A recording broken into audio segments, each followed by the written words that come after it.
Kia ora, James and the committee. Thank you so much for this opportunity. We'll take it that you have read our submission. The main emphasis we want to bring, a little similar to something said by the previous speaker, is that our primary objection to the principles of the treaty bill is that it has been written by one party to a treaty without agreement from the other party to that treaty to bring this bill before the people of New Zealand. We have this objection out of our experience of being a three tikanga church, the Anglican Church in Aotearoa, New Zealand and Polynesia. Works on the basis of, as far as possible, equal sharing of power between Pakeha, Māori and Polynesia. That flows out of our commitment as a church to purity as part of our constitutional arrangements. And in that treaty partnership within the life of our church, we know and understand through many conversations, many conferences, many synods, the importance of working relationally, having particularly matters relating to Aotearoa, New Zealand, Māori and Pakeha coming together on a matter, especially as basic as our very own constitutional arrangements. So out of that, we want to say to the committee, the bill is flawed from its inception because it does not result out of the two partners to the treaty talking together and agreeing that the time has come for whatever codification through principles may wish to be brought, or indeed that there's an agreement not to bring such principles.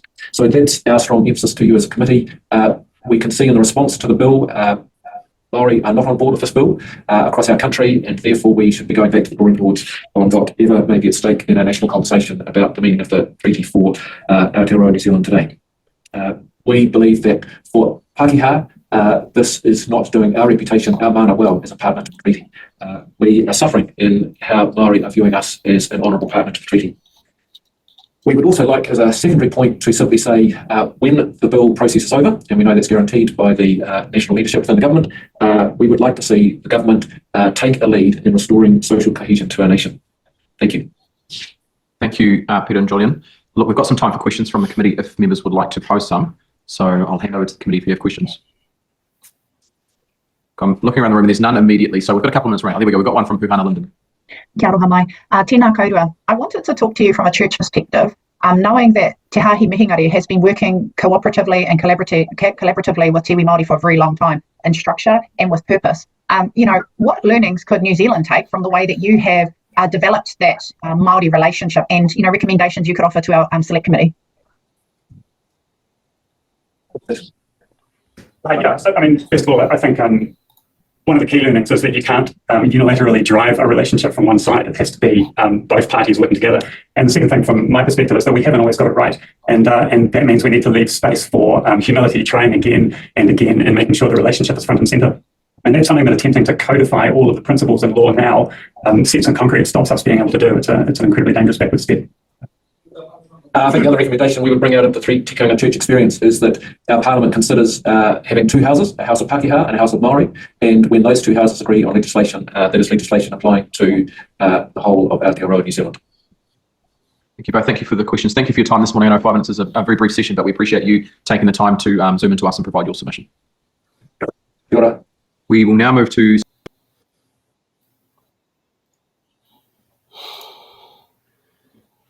audience. You might be able to do it. I have a gut feeling we've listened to it, but I love the submission. It's quite an interesting way to put it in there, but I'm not sure if that was something we covered or not, because I do remember something else about churches at a different point as well. Yeah, I don't know. I'm not sure, but I think this point around te tiriti being a rangatira to rangatira agreement, I think is certainly something that's come up again and again. It certainly was something that we heard in the previous submission. And I think that's going to be something that we'll hear again and again. And this whole idea that you can't negotiate an agreement that you're not a party to. And that's certainly going to be something that we will hear again and again. So I think that was really good to hear. It's also quite good to hear that the church movement inserting itself into social activism. That's always really good to hear, and also good to see. It's amazing how it's not just St. Peter's and Willis doing it. Yeah, no, absolutely. Yeah, because whenever I hear church activism, I always think of St. Peter's and Willis, because they've always been on the right side of history throughout their tenure. Like my grandma remembers from the day of Fairley Terrace, St. Peter's on Willis was always the oddball church that was ahead of the game. And I mean, that goes back to the 1930s and 40s. Yeah, no, 100%, Sam. I mean, Yeah. St. Peter's on Willis has always been proudly activist in its stances on social issues, and it's to this day it's exactly the same. And I think that's really good and important that we do have our churches. And really. For my notes on there, I have gone through the notes. There were 2 different Anglican churches putting in submissions on it, hence why it felt like, have we had this before? Yeah. Because while I was gone for 2 hours, but I was watching the live stream, and I can confirm to you right now, both Stacey and Laura are watching the live stream at the moment. So we're all kind of, we might not physically be there in person, but we're in there, and I do believe our next panelist is also ready and waiting. Very good. So we'll continue. Murray's All joining us right, online. let's go. Thanks for watching.